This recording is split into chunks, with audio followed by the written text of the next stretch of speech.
नमस्कार मित्रों, मैं नीरज सक्सेना, फिजिक्स फैकल्टी। पिछले लेक्चर तक हमने एनसीईआरटी के प्रेरित विद्युत वाहक बल, प्रेरित धारा पर आधारित न्यूमेरिकल किए। इसमें हमने एडिशनल न्यूमेरिकल भी लिए हैं। एनसीईआरटी में जो एडिशनल थे वो भी हमने लिए हैं। हाँ, ये जरूर है कि अभी हम कोई चित्र वाला, जो फिगर वाले न्यूमेरिकल हैं, वो हमने नहीं लिए। तो फिगर वाले न्यूमेरिकल या तो एंड में ले लेंगे, या जहाँ अपन देखेंगे बीच में कहीं टॉपिक रुकता है, मार्जिन दिखता है, वहाँ ऐड कर देंगे। कुछ चित्र वाले न्यूमेरिकल भी है ना। अब जो हम टॉपिक पढ़ने जा रहे हैं, ये एकेडमिक पॉइंट ऑफ व्यू से इंपॉर्टेंट रहेंगे। लास्ट टॉपिक को छोड़ दो, आप जो इस चैप्टर का एंड करेंगे वो मान लो इम्पोर्टेंट नहीं होगा। लेकिन अब अपने पास 3 बड़े बड़े टॉपिक बचते हैं, तो ये जो आज से चालू करेंगे ये टॉपिक इम्पोर्टेंट है। इसके अगला टॉपिक तो 100% उसका तो एकेडमिक में क्वेश्चन आता ही आता है, वो मैं बता दूंगा आपको। इसका तो कोई श्योरिटी नहीं है, पर अगले टॉपिक का तो क्वेश्चन आता ही आता है ना। इसके अलावा ये कंपटीशन पॉइंट ऑफ व्यू से भी महत्वपूर्ण है, ठीक है ना। तो सब आज जो हम स्टार्ट करेंगे वह टॉपिक है भंवर धाराएं, है ना। भंवर धाराएं, है ना। अंग्रेजी में इससे ईडी करंट बोलते हैं, ठीक है ना। वैज्ञानिक फोको इन धाराओं की खोज करता है, यानी खोज करने वाले हैं, इससे इनको फोको धाराएं भी बोला जाता है। अब जो इस टॉपिक को पढ़ाने से पहले जो मैं कह रहा हूं उसको आप ध्यान से समझना। अभी तक हमने ये पढ़ा कि परिपथ से समृद्ध चुंबकीय फ्लक्स में जब हम परिवर्तन करते हैं तो परिपथ में विद्युत वाहक बल प्रेरित हो जाता है, जिसके कारण बहने वाली धारा प्रेरित धारा कहलाती है। तो मेरे कहने का मतलब है, परिपथ में अगर फ्लक्स का परिवर्तन होगा तो फ्लक्स के परिवर्तन से प्रेरित धारा उत्पन्न होगी, ठीक है सब। अब जो मैं टॉपिक पढ़ा रहा हूं, यहां पे थोड़ा सा आप इस टॉपिक तक आप परिपथ को भूल जाएं। इस टॉपिक तक परिपथ की बात करना बंद कर दें।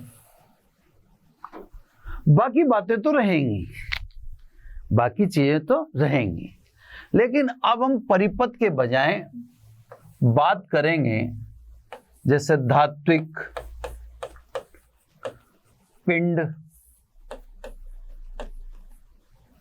है ना, या धातु की चादर, यानी धातु से संबंधित बात करेंगे, एक मटेरियल की बात करेंगे। अब अभी तक ठीक है सर्किट की कर रहे थे, तो इस भंवर धारा टॉपिक तक आपको परिपथ को, सर्किट को विराम दे देना है, परिपथ की बात ना करें।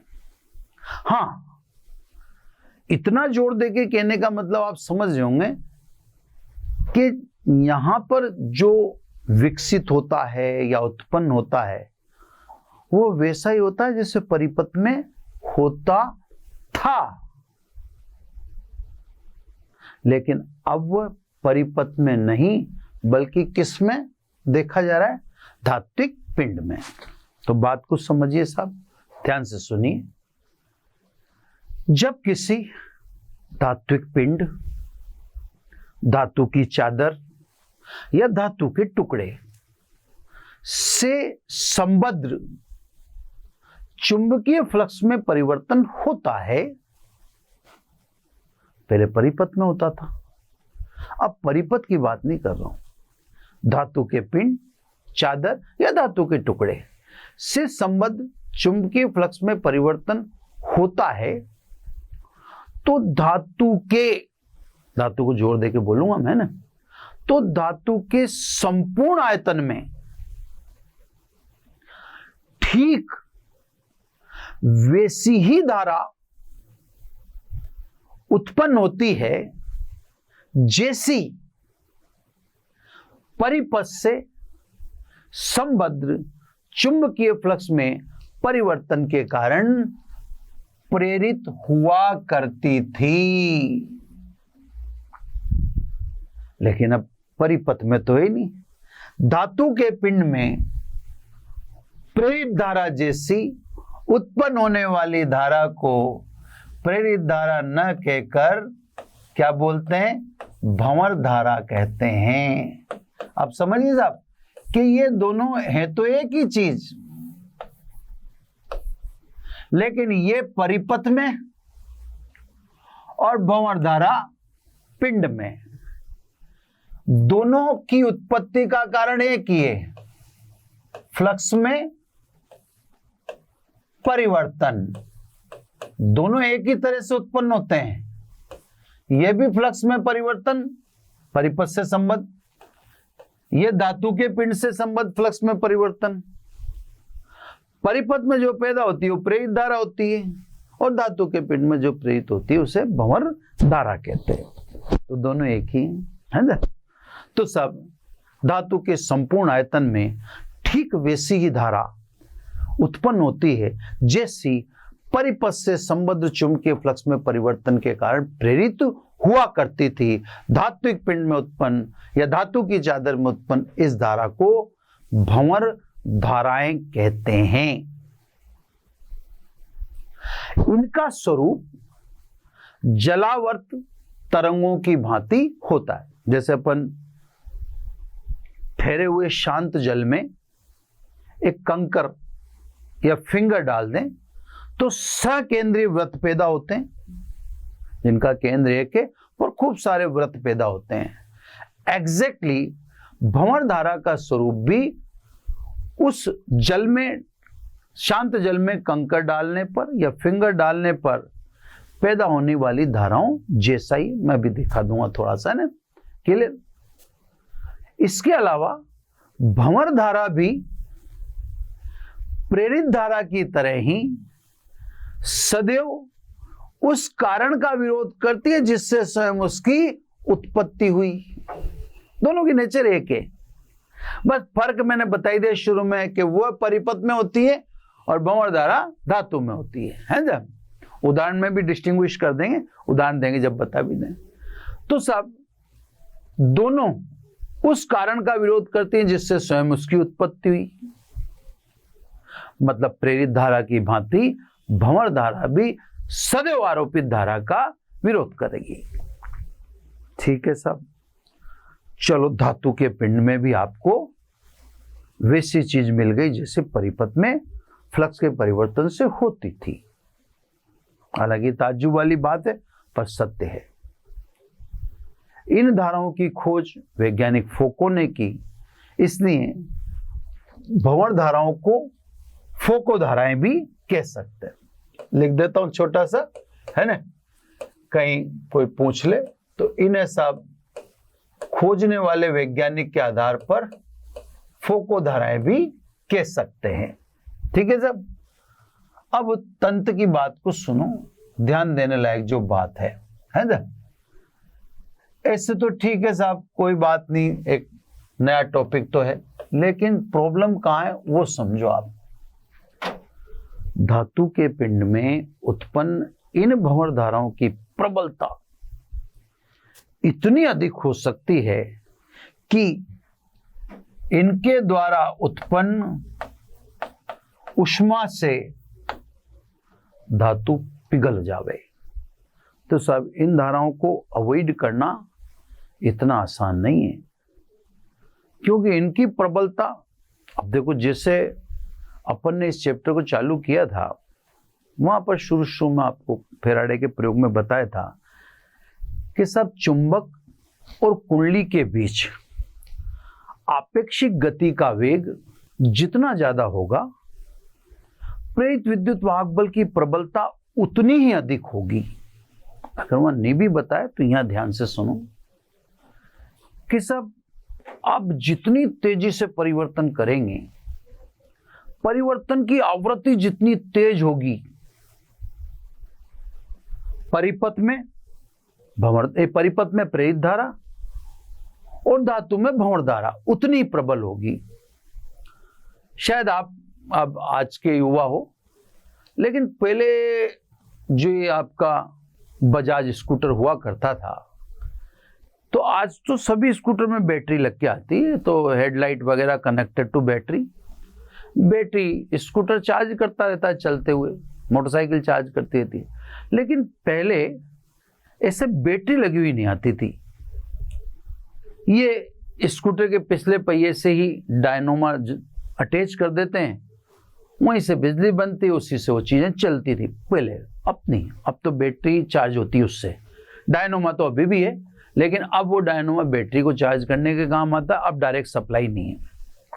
तो पुराने जो लूना मोपेड, बजाज स्कूटर पुराने जो आपके फादर वगैरह के टाइम के या उस आपके ग्रैंडफादर के टाइम के मान लो, वो जो थे उनमें स्कूटर को जितना तेज चलाते थे हेडलाइट उतनी ज्यादा चमकती थी।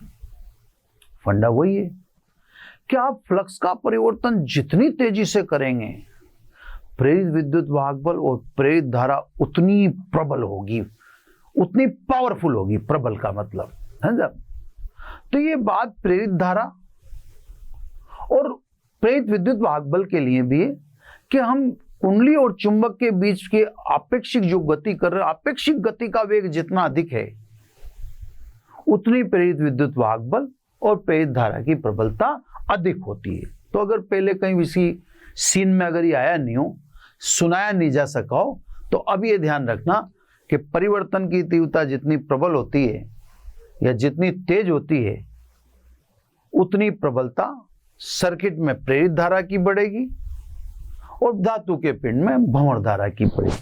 तो भंवर धारा से डरना चाहिए। क्यों डरना चाहिए?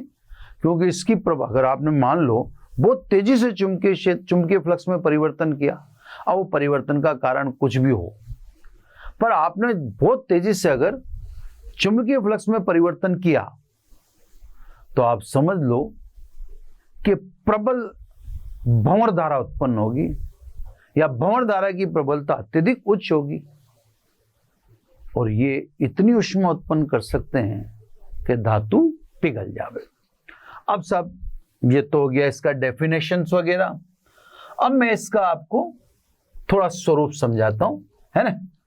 थोड़ी सी स्पेस चाहिए मुझे, तो मैं आपको थोड़ी सी स्पेस में समझा दूं। ये मैंने मैग्नेटिक फील्ड रख दिया, ये सब बोर्ड के तल के लंबवत अंदर की ओर। यहां पर एक बात थोड़ा सा ध्यान रखना, वो अभी जरूरत पड़ेगी इसलिए बता रहा हूं कि जब आप मैग्नेटिक फील्ड बोर्ड के तल के लंबवत अंदर की तरफ दिखाते हो, तो स्वाभाविक है जब चुंबकीय क्षेत्र दिखाते होंगे आप, तो चुंबकीय क्षेत्र तो चुंबकीय बल रेखाओं से दर्शाएंगे और चुंबकीय बल रेखाएं एन से चलती हैं, एस पर समाप्त होती हैं चुंबक के बाहर। अंदर तो उनकी दिशा एस से एन हो जाती है, मतलब ऊपर। अब ये जैसे मैंने चुंबकीय क्षेत्र दिखाया, तो ये बोर्ड के तल के लंबवत अंदर की तरफ है, तो बोर्ड के बाहर कौन है? फिर एन है, और बोर्ड के पीछे कौन है? एस है, तभी तो ये चुंबकीय क्षेत्र दिखा है। तो आप ध्यान रखना, इधर एन है, यहां से बल रेखाएं चली कहां? बोर्ड के पीछे, तो बोर्ड के पीछे एस है, इसीलिए ये क्रॉस क्रॉस दिखा दिए। ठीक है। अब सब एक मैं धातु की चादर इसमें दिखाता हूं, कलर अलग अलग लेना मेरा शौक है ताकि आपको बात समझ में आए। ये मैंने साहब एक धातु की चादर दिखा दी, है ना। अब ध्यान से, जब इस धातु की चादर को आप चुंबकीय क्षेत्र से बाहर खींचते हैं, है ना, ये स्टार्ट मतलब 1, दोनों सिचुएशन दिखाऊंगा मैं। अब जैसे इस धातु की चादर, तो धातु की चादर धातु का पिंड वही है ना, तो जैसे इस धातु की चादर को आप चुंबकीय क्षेत्र से बाहर खींचेंगे, तो इससे यानी धातु की चादर से संबद्ध चुंबकीय फ्लक्स में परिवर्तन होगा। और जैसे ही चुंबकीय फ्लक्स में परिवर्तन होगा वैसे ही भंवरधारा उत्पन्न होगी, जिनका स्वरूप जलावर्त तरंगों की भांति है। जैसे जल में पत्थर डालने पर उत्पन्न तरंगें होती है, ऐसा ही स्वरूप संपूर्ण आयतन में किसका होता है? भंवरधाराओं का। तो जैसे आपने चादर को बाहर फेंका यानी बाहर निकाला, बाहर निकालते ही धातु की चादर से संबद्ध चुंबकीय फ्लक्स में परिवर्तन के कारण उसके संपूर्ण आयतन में जलावर्त तरंगों की तरह पैदा हो जाती भंवरधारा। क्लियर? अब देखो, इस समय भंवरधारा वही प्रेरित धारा की तरह उस कारण का विरोध करेगी जिससे उसकी उत्पत्ति हुई। तो उत्पत्ति किससे हुई? बाहर जाने से, है सर? ये बाहर जाने का विरोध करेगी। तो इधर एन है तो सामने क्या बना लेगी? एस बना लेगी। और आप जानते हैं एस बनाने के लिए भंवरधारा की दिशा क्या होनी चाहिए? क्लॉकवाइज होनी चाहिए। तो एस बना लेगी क्योंकि इधर एन था, बाहर ये जिस कारण से उत्पत्ति हुई, जिसे प्रेरित धारा में सुनाया था लेंज का नियम, तो जिस कारण से इसकी उत्पत्ति उसी कारण का विरोध करती है। तो ये एन है, अब ये बाहर नहीं जाना चाहती तो सामने क्या बना देती? एस। तो सब इसके आयतन में सकेंद्रीय वृत्त के रूप में भंवरधारा उत्पन्न हो जाती है। भंवरधाराओं की दिशा इस प्रकार होती है कि उस कारण का विरोध करे जिससे चुंबकीय फ्लक्स में कमी हो रही है, यानी जिससे स्वयं उसकी उत्पत्ति हो रही है। अगर मान लीजिए आप इसे अंदर धकेलते तो भंवरधाराओं की दिशा उलट जाएगी, तुरंत उलटकर चुंबकीय फ्लक्स में वृद्धि का विरोध करने लग जाएगी। अभी बाहर निकल रहे थे, है ना, उस समय तो ये चुंबकीय फ्लक्स में कमी का विरोध कर रही थी, इसने एन के सामने क्या बना लिया? इसने एस बना लिया। लेकिन अगर चादर को आप अंदर धकेलोगे तो भंवरधाराओं की दिशा उलट जाएगी। अब मैं इसमें चित्र में बनाना नहीं चाहता, है ना, बस आपको कह रहा हूं, ये मिटा भी दूंगा अभी। तो सब ये भंवरधारा की दिशा उलट जाएगी और एन के सामने क्या बन जाएगा? एन बन जाएगा, है ना। तो आप यहां पर भी मेरी शुरुआती बात से सहमत हो गए होंगे। मैंने आपसे यही कहा था कि आप परिपथ को बस विराम दो, है बातें सारी वही, पर अब वो बातें किस में पैदा होती हैं? धातु में, है ना। तो वही लेंज का नियम धातु में भी लग रहा है, वही फ्लक्स में परिवर्तन से वही धातु में भी हो रहा है जो परिपथ में हुआ करता था। सब कुछ वो भी धातु में भी होता है। क्लियर सब?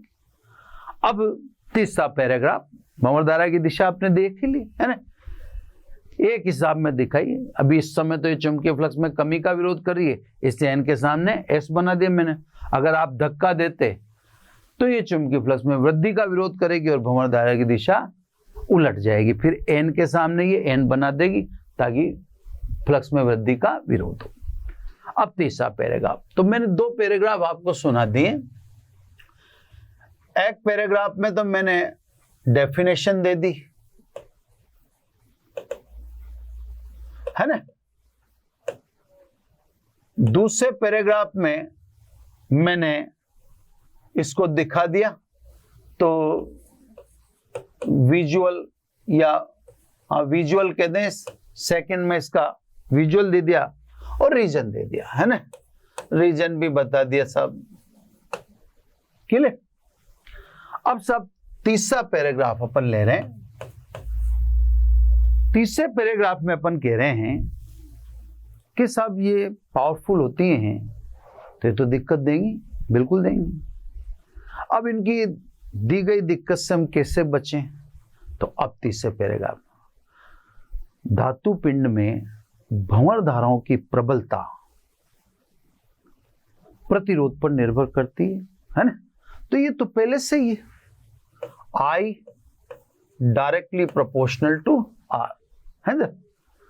हर धारा के लिए सत्य है कि धारा की प्रबलता प्रतिरोध पर निर्भर करती है।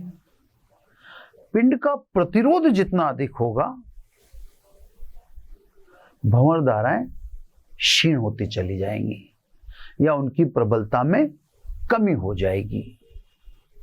तो साहब अब हमें पिंड का प्रतिरोध बढ़ाना है ताकि भंवर धारा की प्रबलता में कमी हो, है ना।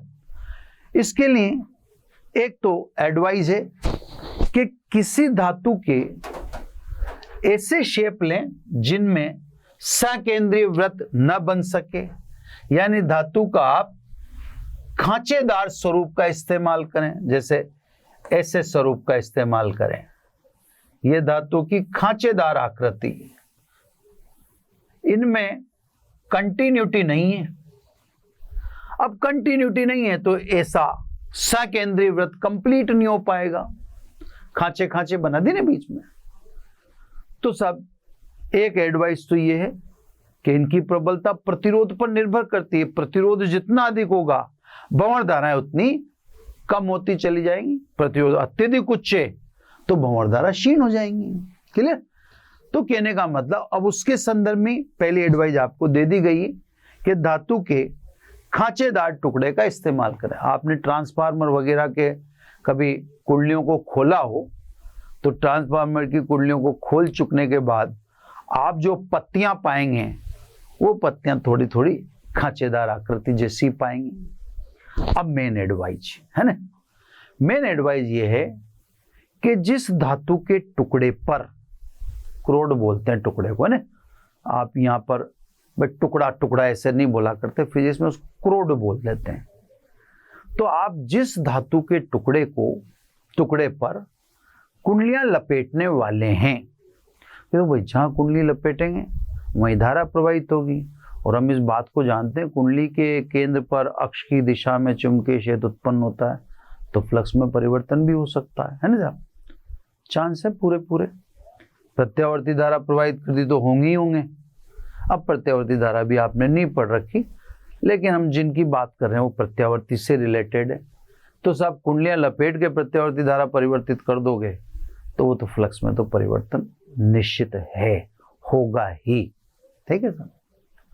तो साहब हम धातु के जिस टुकड़े पर विद्युत रुद्ध तांबे के तार की कुंडलियां लपेटने वाले हैं उसका प्रतिरोध कैसे बढ़ाएं, तो आप ऐसा करें, धातु के पूरे टुकड़े को पहले तो पत्तियों के रूप में छील लें, पत्तियों में डिवाइड कर दें। हर पत्ती को आप कुचालक वार्निश में यानी द्रव में डुबो लें।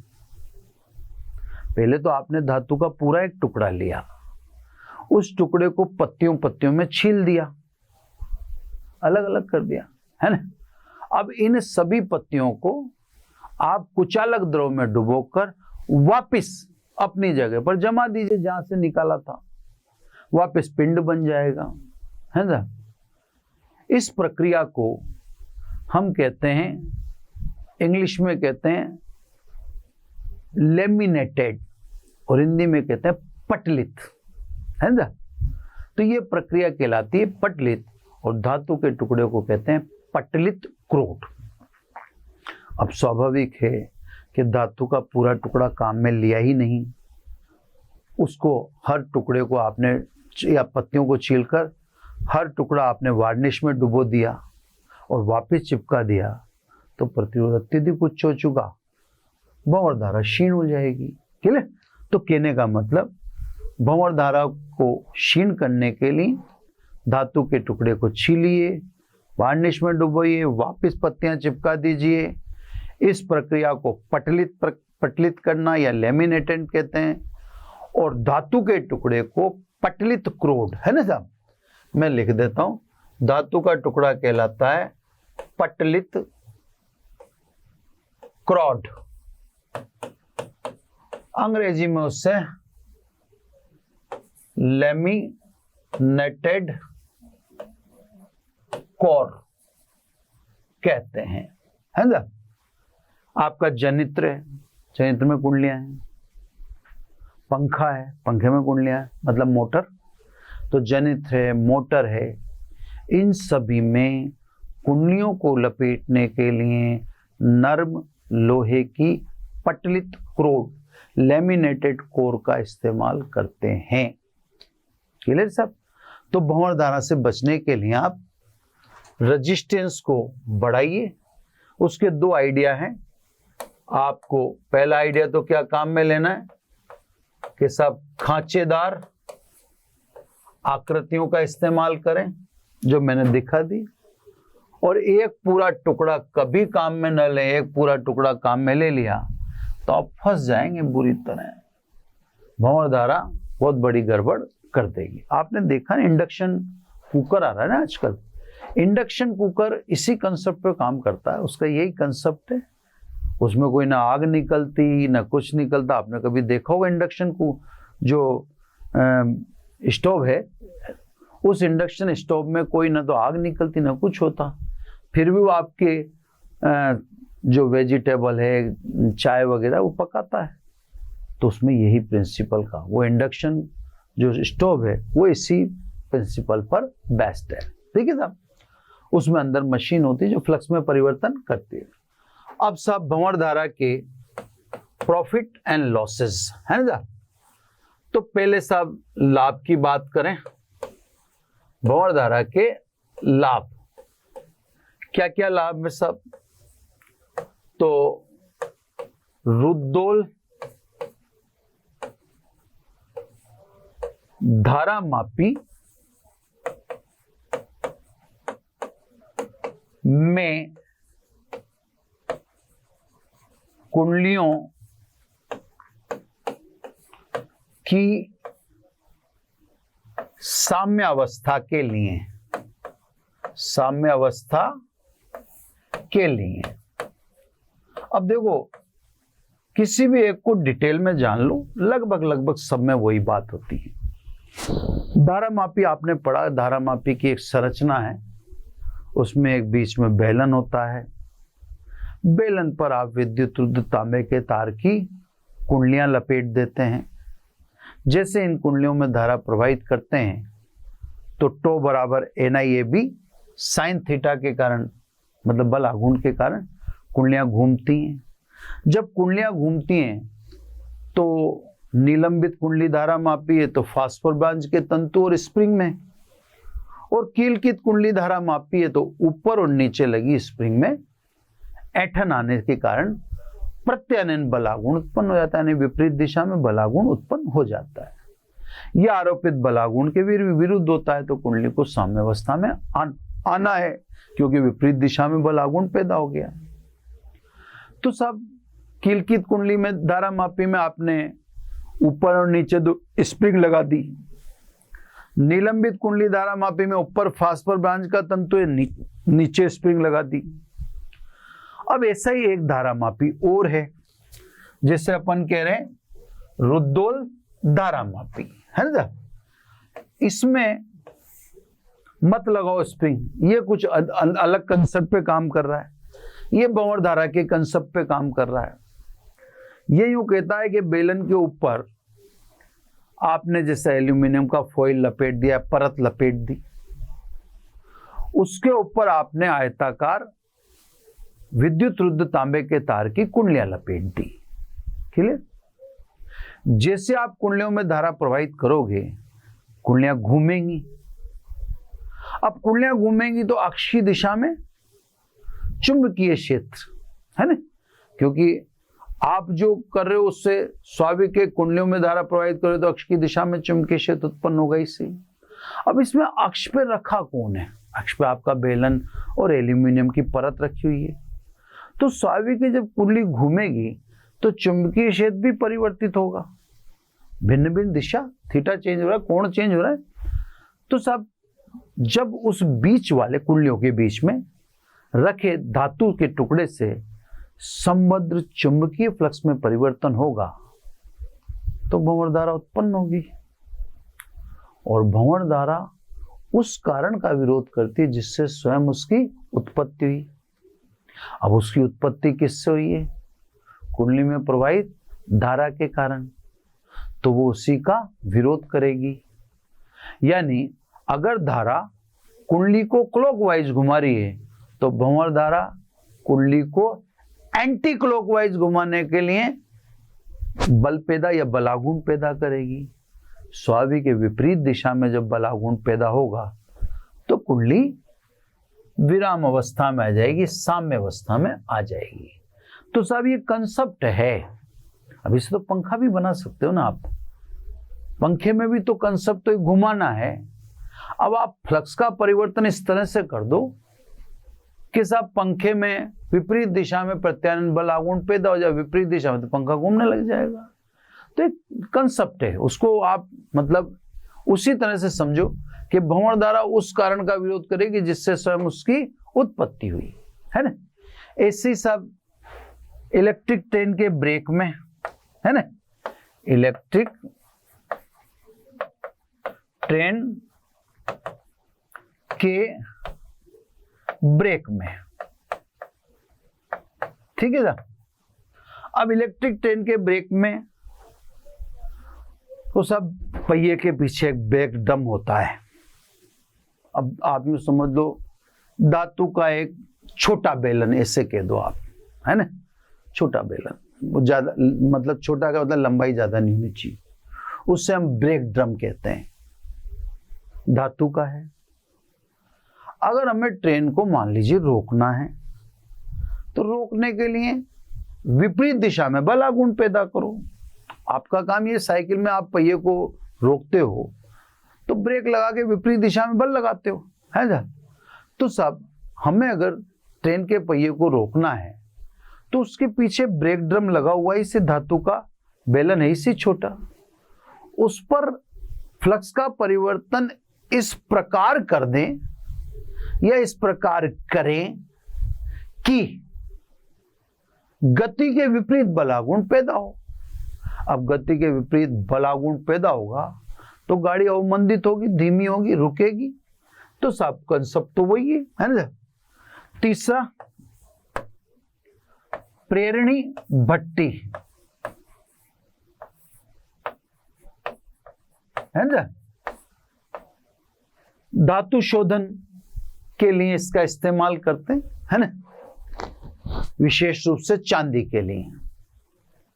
अपन ने जब भंवर धारा को पहले दूसरे पैराग्राफ में परिभाषा में कहा कि भंवर धारा की प्रबलता इतनी अधिक हो सकती है कि धातु पिघल जाए, है ना। तो अब आप जैसे मान लीजिए, अब ऐसे समझिए, अपन एग्जैक्ट वो सीन तो जानते नहीं है जिसमें ये किया जाता होगा, बस आपको समझना है, आप यूं हो जाना चाहिए आपको कि हाँ बात में दम है, कहीं सत्यता इस बात के इर्द गिर्द ही है, ऐसा आप समझ सकते हो। अब जैसे मान लो अयस्क है, शोधन कर रहे हैं तो उसमें धातु भी होगी और अन्य चीजें भी होंगी। अब हमें तो धातु धातु ही बाहर निकालनी, तो ठीक है धातु का पिंड रख दो बीच में। अब धातु का या सॉरी खनिज जो भी अयस्क है, अयस्क का पिंड रख दीजिए। अब उसमें धातु धातु भी है ना। अब क्या करो, इस पिंड के चारों ओर परिवर्ती चुंबकीय फ्लक्स या परिवर्ती चुंबकीय क्षेत्र आरोपित करो। चुंबकीय क्षेत्र परिवर्ती होगा तो फ्लक्स में परिवर्तन होना ही है, क्योंकि अपन जानते हैं फाई बराबर बी ए कोस थीटा, है ना। तो बी चेंज होगा तो फाई। अब जितनी आवृत्ति बी के परिवर्तन की होगी उतनी तो आवृत्ति फाई के परिवर्तन, मतलब जितनी तेजी से आप चुंबकीय क्षेत्र कैपिटल बी चेंज करेंगे स्वाभाविक रूप से उतनी तेजी से चुंबकीय फ्लक्स फाई में परिवर्तन होगा, उतनी तेजी से। कोई ऐसी दिक्कत वाली बात है।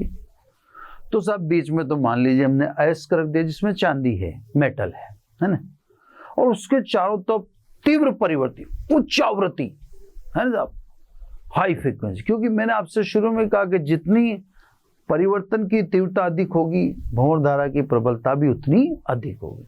तो आप तीव्र परिवर्ती उच्च आवृत्ति की प्रत्यावर्ती धारा ले लो, उच्च आवृत्ति की प्रत्यावर्ती धारा से तीव्र परिवर्ती चुंबकीय क्षेत्र आरोपित करो।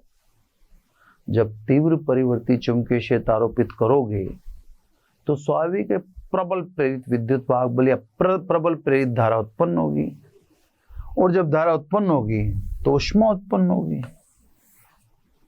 इस ऊष्मा के कारण जो उस अयस्क में मेटल है, धातु वो पिघल जाएगी, बाहर आ जाएगी। तो धातु शोधन में भी आप इसका इस्तेमाल कर सकते हैं। स्पीडोमीटर है ना, ये सब 4 व्हीलर में देखते होंगे आप, 2 व्हीलर में भी स्पीडोमीटर, गाड़ी की स्पीड बताने वाला। स्पीडोमीटर भी एक धातु का टुकड़ा है और ये ऐसी जगह पर रखा होता है जहां पहिए के चलने के साथ साथ ही फ्लक्स में परिवर्तन होता रहता है। तो स्वाभाविक है, जैसे जैसे पहिया चलेगा ये विपरीत दिशा में घूमेगा, है ना, और ये विपरीत दिशा में घूमेगा तो स्पीड पढ़ के दिखा देगा, सीधी सी बात है। तो इसमें आपको स्पीडोमीटर में भी आप भंवर धारा का इस्तेमाल कर सकते हैं। ये तो हो गए सब भंवर धारा के लाभ, है ना।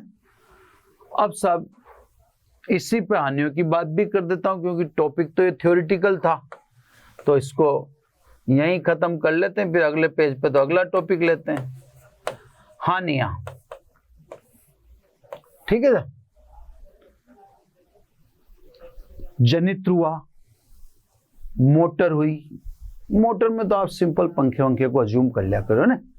तो जनित्र है, मोटर है, इनमें ये कुंडलियों के जखीरे हैं, यूं कह दो आप। इनमें नर्म लोहे की क्रोड पर, टुकड़े पर कुंडलियां लिपटी होती हैं।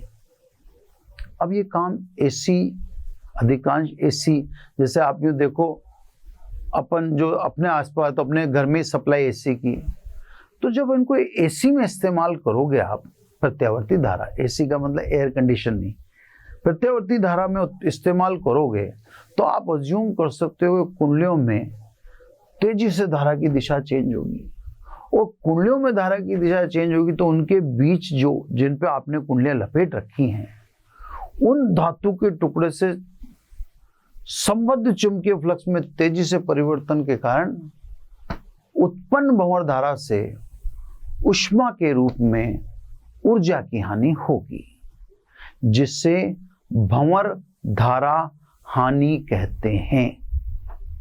क्लियर साहब। अब इस भंवर धारा हानि से बचने के लिए जो धातु की क्रोड है उसे पटलित यानी लेमिनेटेड करना चाहिए, है ना। जैसे आपको लेमिनेशन की प्रक्रिया बताई थी कि पत्तियों में छील लें और प्रत्येक पत्ती को आप कुछ अलग द्रव में डुबा के निकाल लें। तो साहब इनकी जो क्रोड है उसको पटलित होना जरूरी है। मान लो आप बहुत हाई फ्रीक्वेंसी पर काम करने वाला ट्रांसफार्मर बना रहे हो, जहां पर प्रत्यावर्ती वोल्टा धारा की फ्रीक्वेंसी बहुत अधिक है, तो फिर आपको सलाह दी जाती है कि फिर आप किसी धातु के टुकड़े का इस्तेमाल करो ही मत, क्योंकि फिर तो आप किसी भी धातु लो जब आवृत्ति का परिवर्तन या होने वाले परिवर्तन अत्यधिक शीघ्रता से हो रहे हैं तो फिर भंवर धारा की प्रबलता बढ़ सकती है ना। तो साहब जहाँ आवृत्ति बहुत अधिक हो वहां पर फिर क्रोड में कुछ भी मत रखो, ऐसा वायु क्रोड कहते हैं, इसे एयर ही रहेगी बस, है ना। तो बच्चों ये भंवर धारा से related topic complete theory topic था। इसमें पूरी बातें सुनाने की कोशिश की गई है ना। अब जैसे इससे रिलेटेड छोटी छोटी जैसे बातें करें अपन, बातों में जैसे मान लीजिए ये चुंबकीय क्षेत्र है ना। अब ये चित्र वाले यूं मान लीजिए न्यूमेरिकल भी आ रहे हैं और जैसे भी आप समझना चाहो, है ना, मैं उनको समझा देता हूं यहाँ। अब सब ये एक सीन है, इसमें मैं एक धातु की चादर के कुछ स्थितियां दिखाना चाहता हूं। यह धातु की चादर की स्थिति नंबर 1, यह धातु की चादर की स्थिति नंबर 2, यह धातु की चादर की स्थिति नंबर 3, यह धातु की चादर की स्थिति नंबर 4, ये धातु की चादर की स्थिति नंबर 5 और ये धातु की चादर की स्थिति नंबर 6 है ना। अब बात को समझो। अब भंवर धारा पर आधारित सवाल हाथ के हाथ लेने हैं। ये कह रहा है साहब चादर इस तरह से गिरी, चुंबकीय क्षेत्र मैंने दिखाई है तल के लंबवत अंदर की तरफ। अब ये कह रहा है कि क्या धातु की चादर जो स्वतंत्रता पूर्वक गिराई गई है वह गुरुत्वीय त्वरण G से ही गिरेगी या गुरुत्वीय त्वरण के मान में कमी होगी। तो कहां कमी होगी, 1 2 3 4 5 6 इनमें बताइए, और कहां G से गिरेगी। अब मैं आपको समझाता हूं, देखो इससे ये सब समझ में आएंगी बातें ना। देखो सर, आप पहले फिगर की बात करो, ये चुंबकीय क्षेत्र के बाहर है, यानी यहां पर कोई चुंबकीय क्षेत्र नहीं है। जब चुंबकीय क्षेत्र नहीं है तो फ्लक्स में परिवर्तन संभव ही नहीं। फ्लक्स फाई भी 0 होगा, B बराबर 0 तो फाई बराबर 0। तो यहां तो ये चादर गुरुत्वीय त्वरण से गिरेगी। चलो सब, अब सीन नंबर 2 पे आओ आप। पहली बात समझिए, सीन नंबर 2 में ये चादर चुंबकीय क्षेत्र में प्रवेश कर चुकी है। अब जब ये चुंबकीय क्षेत्र में प्रवेश कर चुकी है तो चादर से संबद्ध चुंबकीय फ्लक्स में परिवर्तन होगा, और परिवर्तन के कारण प्रेरित धारा, प्रेरित विद्युत वाहक बल, प्रेरित धारा उत्पन्न होगी। सॉरी, भंवर धारा उत्पन्न होगी। देखो मेरे को भी प्रेरित धारा बोलना आ गया। भंवर धारा उत्पन्न होगी, और हम जानते हैं भंवर धारा उस कारण का विरोध करती है जिससे स्वयं उसकी उत्पत्ति, लेंज के अनुसार। तो स्वाभाविक है चादर से संबद्ध चुंबकीय फ्लक्स में वृद्धि हो रही है क्योंकि ये चुंबकीय क्षेत्र में प्रवेश कर रही है, ये उसका विरोध करेगी। यानी अब यहां त्वरण गुरुत्वीय त्वरण से कम होगा क्योंकि ये चुंबकीय क्षेत्र में प्रवेश करने का विरोध करेगी। तो अब यहां त्वरण का मान गुरुत्वीय त्वरण G से कम हो जाएगा। 3 4 3 और 4 को देखो आप, चुंबकीय क्षेत्र है। ये अधिकांश जने नहीं समझ पाते, यहां पर भी नियत है। 3 और 4 में कौन सा चुंबकीय क्षेत्र का परिवर्तन? 3 पूरी तरह से चुंबकीय क्षेत्र में, 4 पूरी तरह से चुंबकीय क्षेत्र में। तो 3 और 4 में तो B कांस्टेंट हो गया ना। B कांस्टेंट हो गया, क्षेत्रफल चेंज हो नहीं रहा, तो फाई भी कांस्टेंट हो गया ना भाई। और फाई कांस्टेंट हो गया यानी कोई फ्लक्स में परिवर्तन है ही नहीं, तो यहां पर भंवर धारा भी नहीं होगी। यानी इन दोनों स्थितियों में इसका त्वरण वापस किसके बराबर हो जाएगा? क्योंकि अब कोई धारा नहीं है, भंवर धारा 0 है ना। इस समय भंवर धारा नहीं हो सकती, पॉसिबल ही नहीं। फ्लक्स में परिवर्तन 3 और 4 चुंबकीय क्षेत्र में है, पर चुंबकीय क्षेत्र तो कांस्टेंट है ना, क्षेत्रफल भी कांस्टेंट है, थीटा भी कांस्टेंट है, तो स्वाभाविक है यानी। अब आ जाओ सब फिगर नंबर 5 पे। अब ये चुंबकीय क्षेत्र से बाहर निकल रही है। जब ये चुंबकीय क्षेत्र से बाहर निकल रही है तो स्वाभाविक है अब इससे संबद्ध चुंबकीय फ्लक्स में कमी होगी, है ना। और जब चुंबकीय फ्लक्स में कमी होगी तो पिंड में या पिंड के संपूर्ण आयतन में भंवर धारा उत्पन्न हो जाएगी, क्योंकि अब फ्लक्स में परिवर्तन हो रहा है और भंवर धारा उसी कारण का विरोध करती है जिससे स्वयं उसकी उत्पत्ति हुई। तो अब ये बाहर यानी चुंबकीय क्षेत्र में कमी का विरोध करेगी, यानी ये तो ऊपर जाना चाहती है, यानी वापस इसका त्वरण गुरुत्वीय त्वरण G से कम हो जाएगा। तो इस सिचुएशन नंबर 2 और सिचुएशन नंबर 5 में गुरुत्वीय त्वरण या गिरने का त्वरण गुरुत्वीय त्वरण से कम होगा। 6 पे आए सब। 6 पे नंबर 1 की तरह ये चुंबकीय क्षेत्र से बाहर आ चुकी है। जब B बराबर 0 तो स्वाभाविक है फाई बराबर 0, यानी अब वापस त्वरण गुरुत्वीय त्वरण के बराबर। तो ये देखो से एक विस्तार है, समझाने का एक तरीका है गजब का। ठीक है, चित्र वाला क्वेश्चन था ये, इसको एक तरफ रख लें, है ना। ओढ़ लें चित्र वाले क्वेश्चन में, जैसे मान लो ये धातु का कोई घेरा है ना, ये एक मैग्नेट है, सब भंवर धारा वाले ले रहे हैं ना, एंड एस, यहां पर आंख है, ठीक है। ये सब दो सिचुएशन हो सकती है, अलग अलग पेन से मैं आपको दो सिचुएशन को दिखाता हूं, है ना। बड़े विवेकपूर्ण तरीके से देखिए।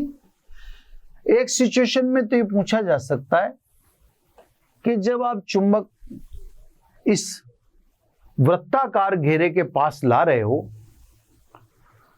तो देखने पर या देखने वाले को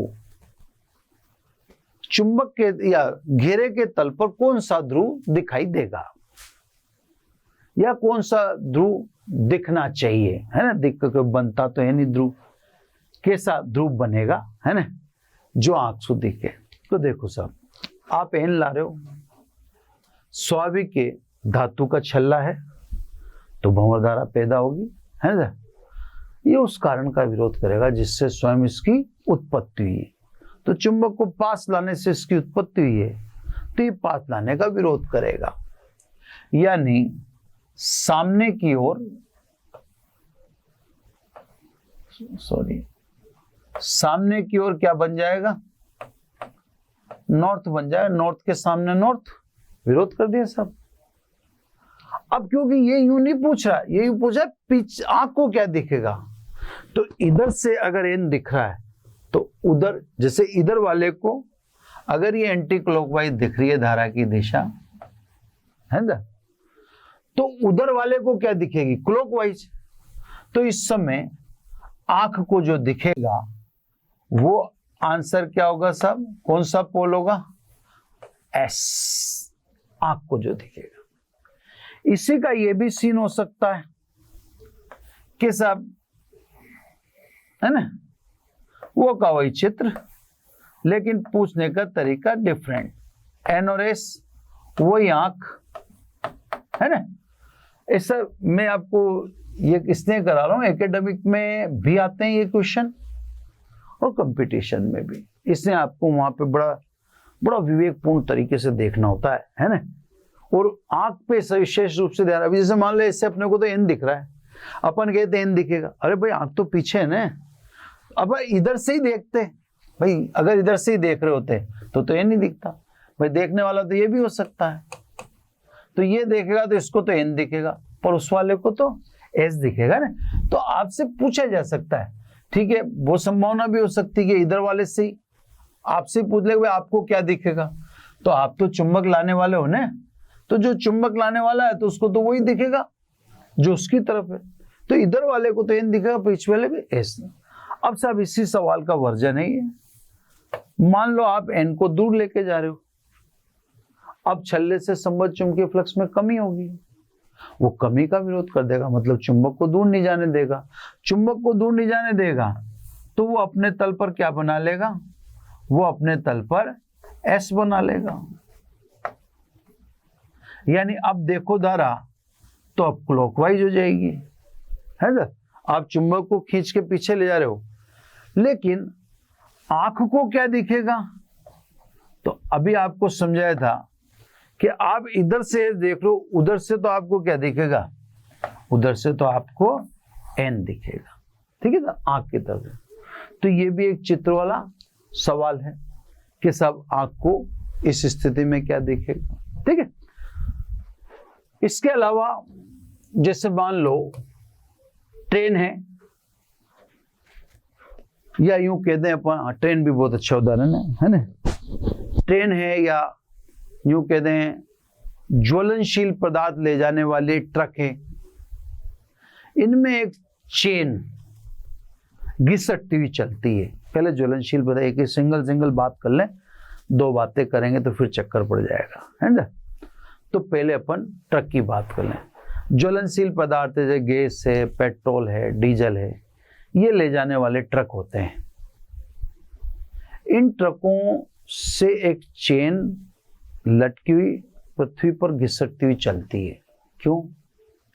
देखो साहब, ट्रक है, लोहे का है, पृथ्वी चुंबक है इसी, उसके धरातल पर BH है, क्षैतिज घटक है। तो जब भी कोई ट्रक चलेगी या धातु की चीज चलेगी तो स्वाभाविक रूप से फ्लक्स में परिवर्तन के कारण भंवर धारा उत्पन्न होगी। और अपन जानते हैं भंवर धारा ऊष्मा पैदा कर सकती है, ऊष्मा पैदा कर सकती है, ज्वलनशील पदार्थ जल उठ सकता है ना। तो स्वाभाविक है हम एक चेन को अर्थिंग करके रखते हैं। ये हमने धारा विद्युत की में पढ़ा था कि अर्थ धारा का अच्छा अवशोषक है। यूं कह दो दोनों के बीच में जबरदस्त प्रेम है।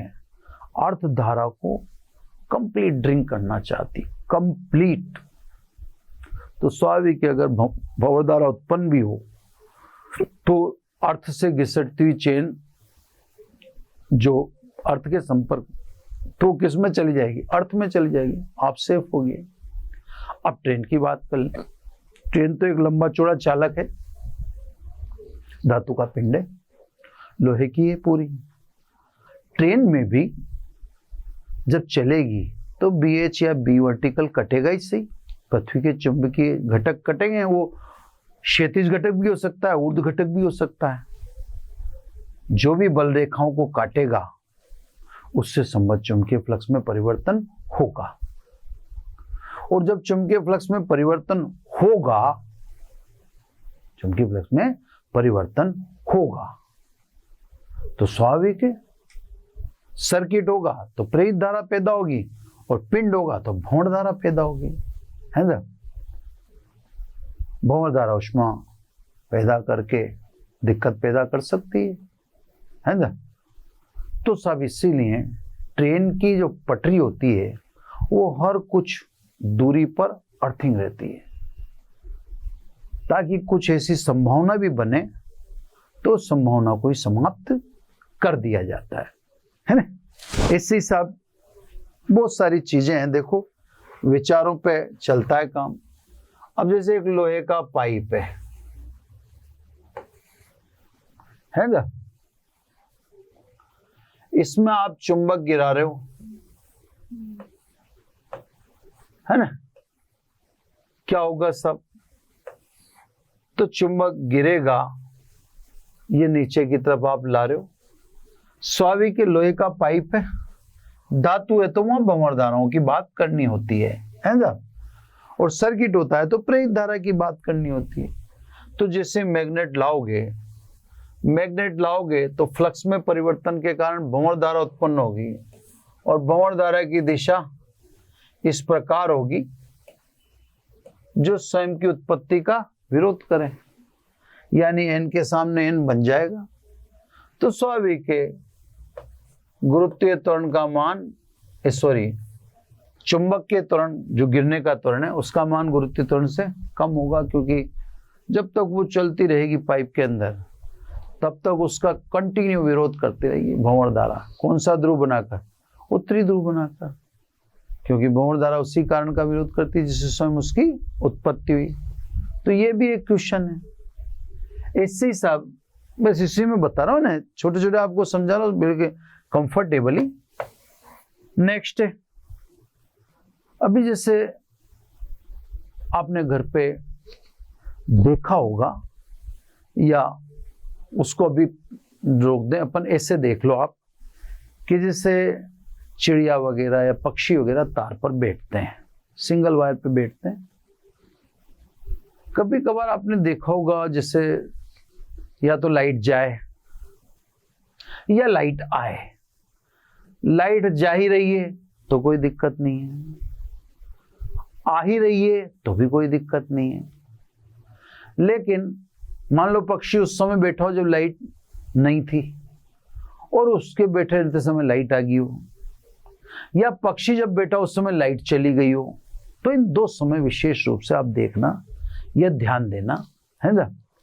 इन दो समय क्या होता है, एकदम पक्षी उड़ जाता है, पक्षी चालक है, धातु का पिंड है, चालक है मतलब पिंड है जिसमें भंवर धारा पैदा होगी। तो स्वाभाविक है, जैसे मान लीजिए बंद धारा वाले तार पर पक्षी बैठा, अब अचानक धारा आई यानी लाइट आई, तो एकदम उससे संबद्ध चुंबकीय फ्लक्स में परिवर्तन होगा। मास भी चालक का ही काम करता है। जब फ्लक्स में परिवर्तन होगा तो उसकी बॉडी में भंवर धारा उत्पन्न होती है। ये भंवर धारा परस्पर पंखों को प्रतिकर्षित करती है, इससे एकदम ये पक्षी क्षण भर के लिए उड़ के वापस बैठ जाता है। लेकिन ऐसा अक्सर होता है। अब देखो यूं मत के, आप यूं मत के ना कि नहीं साहब ऐसे तो नहीं हो रहा, हमने देखा नहीं हो रहा।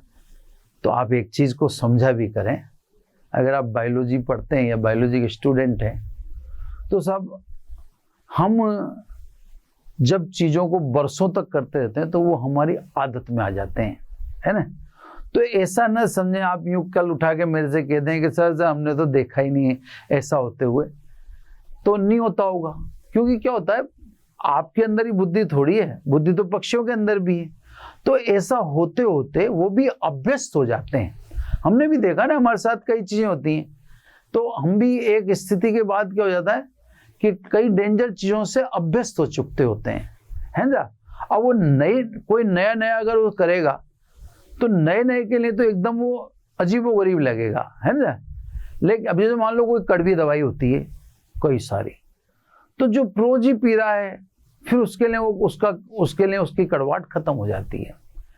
तो कहने का मतलब मेरा ये है सीधा सीधा कि पक्षियों में ऐसा होता है कि वह लाइट गए हुए तार में एकदम आने पर उड़ते हैं, और जैसे लाइट आए हुए तार में एकदम लाइट जाने से वो उड़ते हैं, ऐसा होता है, ये सत्य है। लेकिन अब ये है कि आप मेरे को कोई उदाहरण बता दें हमारी तब तो ऐसा नहीं हो रहा, तो नहीं हो रहा होगा, क्योंकि पक्षी भी इस चीज को सहन करने की क्षमता बना चुके होंगे।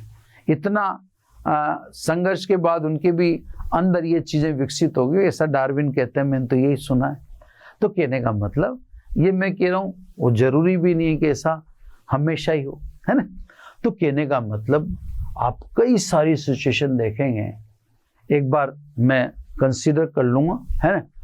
मैंने वैसे जैसे मुझे जहां तक ध्यान आई मैंने सुना तो दी आपको, फिर भी अब देखो साहब इनका बड़ा विस्तार है, बहुत सारी चीजें हैं। मैं वैसे तो ये मैंने आपको लूप वाला बता ही दिया, है ना, ये वाले बता ही दिए, इसमें जो थे चादर वाला मैंने समझा ही दिया आपको, ये भी था इसमें, है ना। एक धातु का टुकड़ा तथा एक अधातु का टुकड़ा एक ही ऊंचाई से पृथ्वी तल के समीप छोड़े गए, कौन सा पृथ्वी तल पर पहले पहुंचेगा? अधातु का पूछेगा साहब। धातु के टुकड़े से संबद्ध चुंबकीय फ्लक्स में परिवर्तन के कारण भंवर धारा पैदा हो जाएगी, और भंवर धारा उसी कारण का विरोध करेगी जिससे उसकी उत्पत्ति, मतलब गिरने का विरोध करेगी। तो सब धातु का टुकड़ा और अधातु के टुकड़े में अधातु का टुकड़ा पहले गिरेगा, धातु का भंवर धारा के कारण बाद में गिरेगा, है ना। कम त्वरण है, वो मैंने दिखाई दिया आपको, ये त्वरण कम हो जाता है। यहाँ पे भी आपने बहुत विस्तार में देख लिया, ये अभी बता ही दिया मैंने आपको। एक रेलगाड़ी उत्तर से दक्षिण की ओर एक समान चाल से जा रही है, क्या उसकी धुरी के सिरों के बीच विभवांतर उत्पन्न होगा? यस होगा, क्योंकि वह उत्तर से दक्षिण जाए तो बी वर्टिकल को काटेगी। धुरी का मतलब दोनों पहियों को मिलाने वाली एक्सल, तो स्वाभाविक है बी वर्टिकल को काटेगी और बी वर्टिकल को काटेगी, तो जो हर वो कारण विद्युत वाहक बल प्रेरित करते हैं जिससे बल रेखाएं कटें। ये बता ही दिया मैंने। उच्च वोल्टेज पर धारा ले जाने वाले तार में धारा चालू करते ही तार पर बैठी चिड़िया उड़ जाती है। यह भी यही बता रहे, धारा चालू करने पर तार पर बैठी चिड़िया के शरीर में प्रेरित धारा उत्पन्न होती है, वो प्रेरित धारा भंवर धारा है ना। उसके दोनों पंख विपरीत धाराओं के कारण परस्पर प्रतिकर्षित होकर फैल जाते हैं और चिड़िया उड़ जाती है। तो ऐसे काफी सारे सवाल हैं। आज इतना ही अपन इस पर विराम देते हैं, फिर जो और क्वेश्चन होंगे वो अब लेते रहेंगे। अभी चैप्टर तो एंड हुआ नहीं, है ना। तो बच्चों आज इतना ही। नेक्स्ट लेक्चर में इंपॉर्टेंट टॉपिक आएगा जो एकेडमिक यानी आपके 12वीं के पेपर में पूछा ही जाता है। तो थैंक यू वेरी मच। आशा करता हूं हमारे टॉप एजुकेटर का यह लेक्चर आपको पसंद आया होगा। अगर पसंद आया है तो वीडियो को लाइक करिए, चैनल को सब्सक्राइब करिए और शेयर भी करिए, क्योंकि ज्ञान बांटने से बढ़ता है और सही बताऊं तो पुण्य भी मिलता है। मुझे सुनने के लिए बहुत बहुत धन्यवाद। Thank you.